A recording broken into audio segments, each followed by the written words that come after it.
Part 4. They all knew where that place was, but few of the jungle people ever went there, because what they called the Cold Layers was an old deserted city, lost and buried in the jungle, and beasts seldom use a place that men have once used.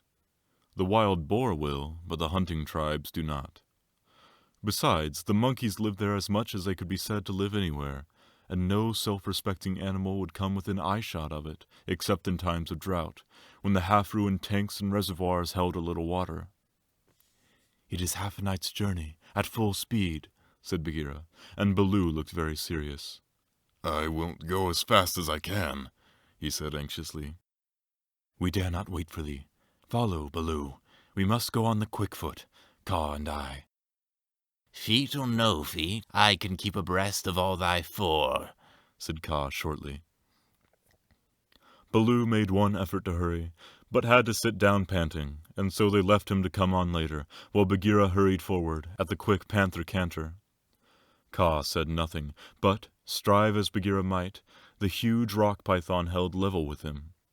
When they came to a stream, Bagheera gained because he bounded across while Kaa swam, his head and 2 feet of his neck clearing the water, but on level ground Kaa made up the distance.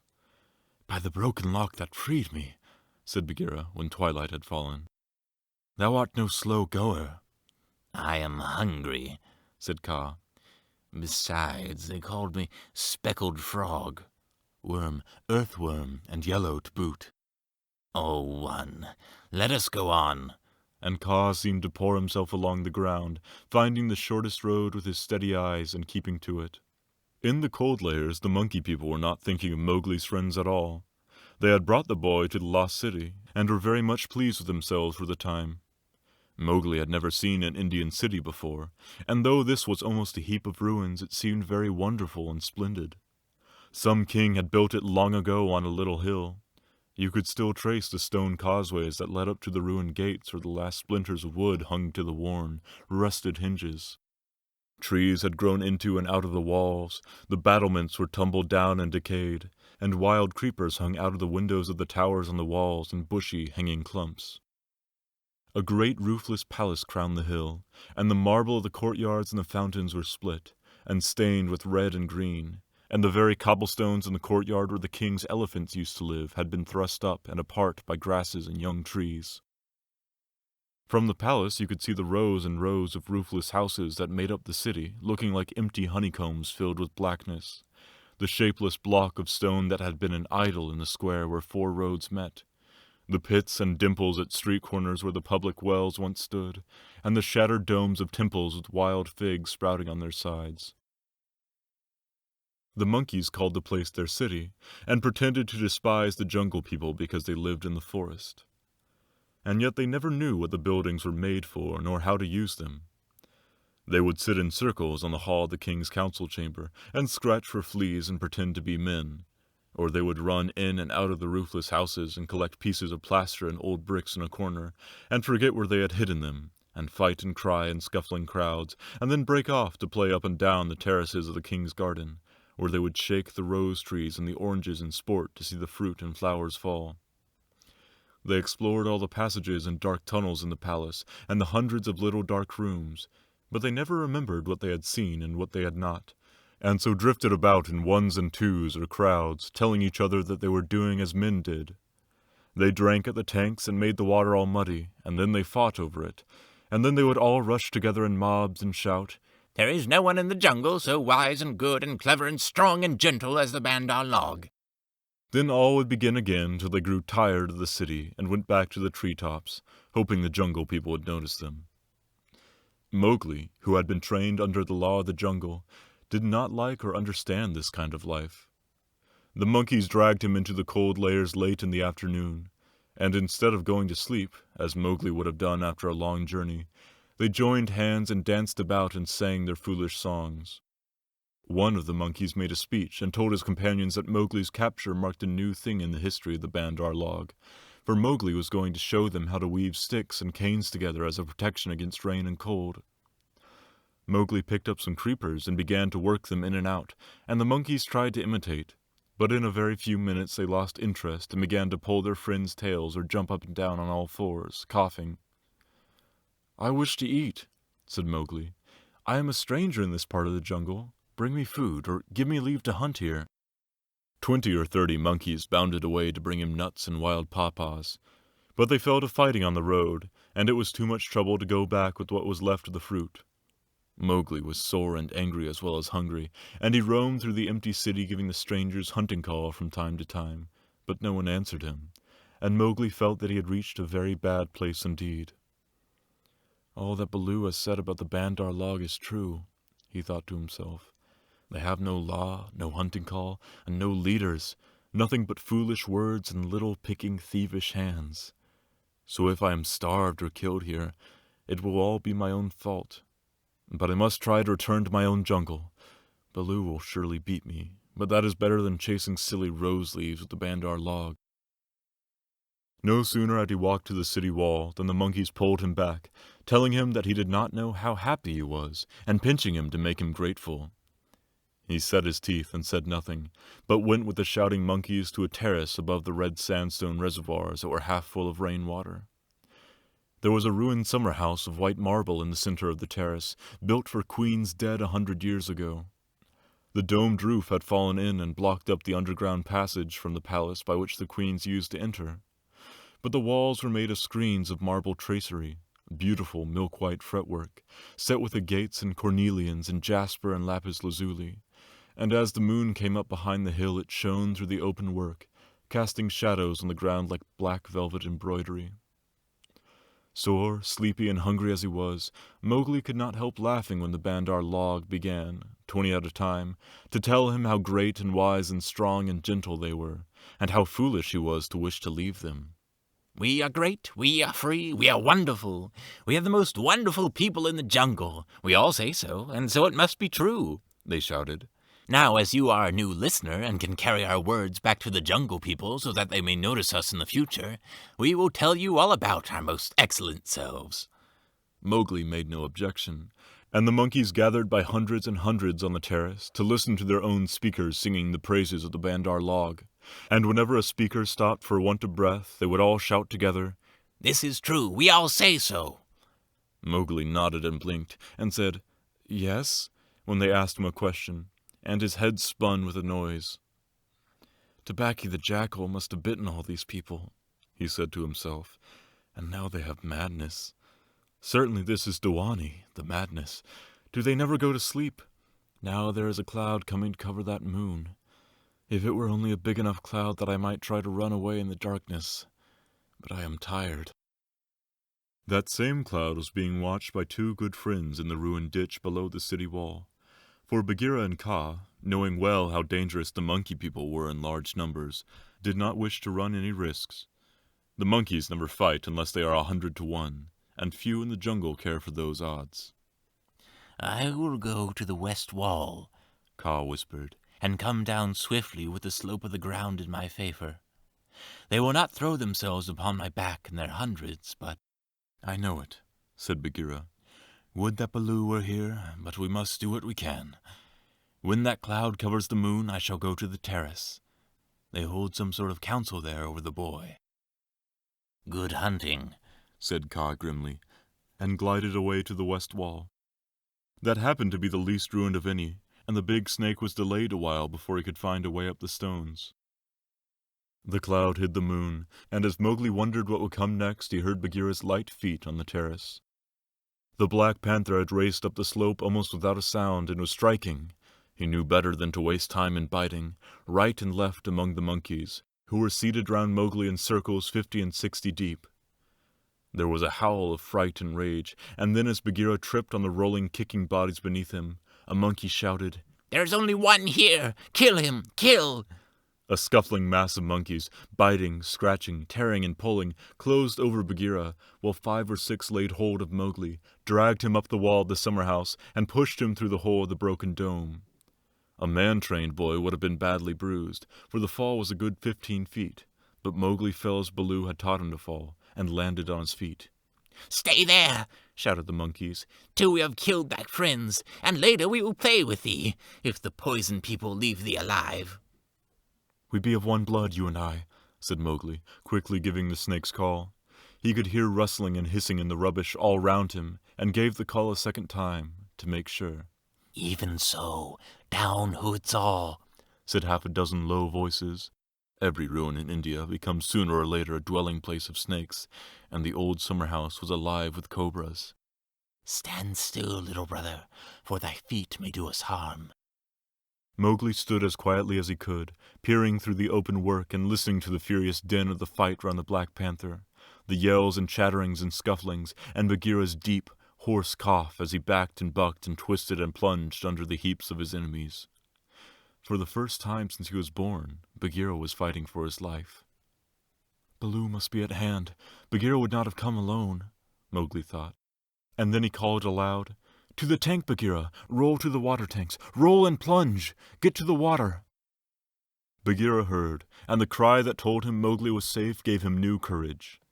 He worked his way desperately, inch by inch, straight for the reservoirs, halting in silence. Then from the ruined wall nearest the jungle rose up the rumbling war shout of Baloo. The old bear had done his best, but he could not come before. "Bagheera!" he shouted. "I am here. I climb. I haste. Aurora! The stones slip under my feet. Wait my coming, O most infamous Bandar log." He panted up the terrace only to disappear to the head in a wave of monkeys, but he threw himself squarely on his haunches and, spreading out his forepaws, hugged as many as he could hold, and then began to hit with a regular bat, bat, bat, like the flipping strokes of a paddle wheel. A crash and a splash told Mowgli that Bagheera had fought his way to the tank where the monkeys could not follow. The panther lay gasping for breath, his head just out of the water, while the monkeys stood 3 deep on the red steps, dancing up and down with rage, ready to spring upon him from all sides if he came out to help Baloo. It was then that Bagheera lifted up his dripping chin, and in despair gave the snake's call for protection. "We be of one blood, he and I," for he believed that Kaa had turned tail at the last minute. Even Baloo, half smothered under the monkeys on the edge of the terrace, could not help chuckling as he heard the Black Panther asking for help. Kaa had only just worked his way over the west wall, landing with a wrench that dislodged a coping stone into the ditch. He had no intention of losing any advantage of the ground, and coiled and uncoiled himself once or twice, to be sure that every foot of his long body was in working order. All that while the fight with Baloo went on, and the monkeys yelled in the tank round Bagheera, and Mang the Bat, flying to and fro, carried the news of the great battle over the jungle, till even Hathi the wild elephant trumpeted, and, far away, scattered bands of the monkey folk woke and came leaping along the tree roads to help their comrades in the cold lairs, and the noise of the fight roused all the daybirds for miles round. Then Kaa came straight, quickly, and anxious to kill. The fighting strength of a python is in the driving blow of his head backed by all the strength and weight of his body.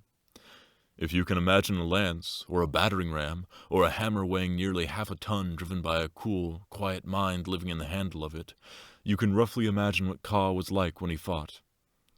A python 4 or 5 feet long can knock a man down if he hits him fairly in the chest, and Kaa was 30 feet long, as you know. His first stroke was delivered into the heart of the crowd round Baloo. It was sent home with shut mouth and silence, and there was no need of a second. The monkeys scattered with cries of, "Kaa! It is Kaa! Run! Run!" Generations of monkeys had been scared into good behavior by the stories their elders told them of Kaa, the night thief, who could slip along the branches as quietly as moss grows, and steal away the strongest monkey that ever lived. Of old Kaa, who could make himself look so like a dead branch or a rotten stump that the wisest were deceived, till the branch caught them. Kaa was everything that the monkeys feared in the jungle, for none of them knew the limits of his power, none of them could look him in the face, and none had ever come alive out of his hug. And so they ran, stammering with terror, to the walls and the roofs of the houses, and Baloo drew a deep breath of relief. His fur was much thicker than Bagheera's, but he had suffered sorely in the fight. Then Kaa opened his mouth for the first time, and spoke one long hissing word, and the faraway monkeys, hurrying to the defense of the cold lairs, stayed where they were, cowering, till the loaded branches bent and crackled under them. The monkeys on the walls and the empty houses stopped their cries, and in the stillness that fell upon the city, Mowgli heard Bagheera shaking his wet sides as he came up from the tank. Then the clamor broke out again. The monkeys leaped higher up the walls. They clung around the necks of the big stone idols and shrieked as they skipped along the battlements, while Mowgli, dancing in the summer house, put his eye to the screenwork and hooted owl fashion between his front teeth to show his derision and contempt. "Get the man-cub out of that trap. I can do no more," Bagheera gasped. "Let us take the man-cub and go. They may attack again." "They will not move till I order them. Stay you so," Kaa hissed, and the city was silent once more. "I could not come before, brother, but I think I heard thee call." This was to Bagheera. I may have cried out in the battle," Bagheera answered. "Baloo, art thou hurt?" "I am not sure that they did not pull me into 100 little bearlings," said Baloo, gravely shaking one leg after the other. "Wow, I am sore. Kaa, we owe thee, I think, our lives, Bagheera and I." "No matter. Where is the manling?" "Here, in a trap. I cannot climb out," cried Mowgli. The curve of the broken dome was above his head. "Take him away. He dances like Mao the peacock. He will crush our young," said the cobras inside. "Ah," said Kaa with a chuckle. "He has friends everywhere, this manling. Stand back, manling, and hide you, O poison people. I break down the wall." Kaa looked carefully till he found a discolored crack in the marble tracery showing a weak spot, made 2 or 3 light taps with his head to get the distance, and then lifting up 6 feet of his body clear of the ground, sent home 6 full-power smashing blows, nose first. The screenwork broke and fell away in a cloud of dust and rubbish, and Mowgli leaped through the opening and flung himself between Baloo and Bagheera, an arm around each big neck. "Art thou hurt?" said Baloo, hugging him softly. "I am sore, hungry, and not a little bruised. But oh, they have handled you grievously, my brothers. You bleed." "Others also," said Bagheera, licking his lips and looking at the monkey dead on the terrace and round the tank. "It is nothing. It is nothing if thou art safe. Oh, my pride of all little frogs," whimpered Baloo. "Of that we shall judge later," said Bagheera, in a dry voice that Mowgli did not at all like. "But here is Kaa, to whom we owe the battle, and thou owest thy life. Thank him according to our customs, Mowgli."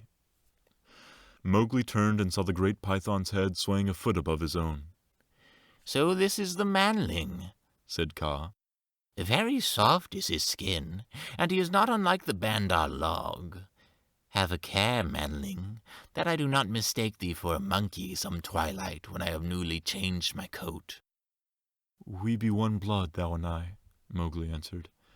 "I take my life from thee tonight. My kill shall be thy kill if ever thou art hungry, O Kaa." "Oh, thanks, little brother," said Kaa, though his eyes twinkled. "And what may so bold a hunter kill? I ask that I may follow when next he goes abroad." "I kill nothing, I am too little, but I drive goats towards such as can use them. When thou art empty, come to me, and see if I speak the truth. I have some skill in these," he held out his hands, "and if ever thou art in a trap, I may pay the debt which I owe to thee, to Bagheera and to Baloo here. Good hunting to you all, my masters." "Well said," growled Baloo, for Mowgli had returned thanks very prettily.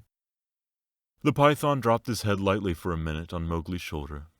"A brave heart and a courteous tongue," said he. "They shall carry thee far through the jungle, manling. But now go hence quickly with thy friends.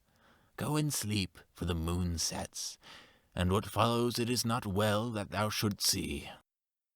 The moon was sinking behind the hills, and the lines of trembling monkeys huddled together on the walls and battlements looked like ragged, shaky fringes of things. Baloo went down to the tank for a drink, and Bagheera began to put his fur in order, as Kaa glided out into the center of the terrace, and brought his jaws together with a ringing snap that drew all the monkeys' eyes upon him. "The moon sets," he said. "Is there yet light enough to see?" From the walls came a moan like the wind in the treetops. "We see, O Kaa." "Good. Begins now the dance. the dance of the hunger of Ka. Sit still and watch. He turned twice or thrice in a big circle, weaving his head from right to left.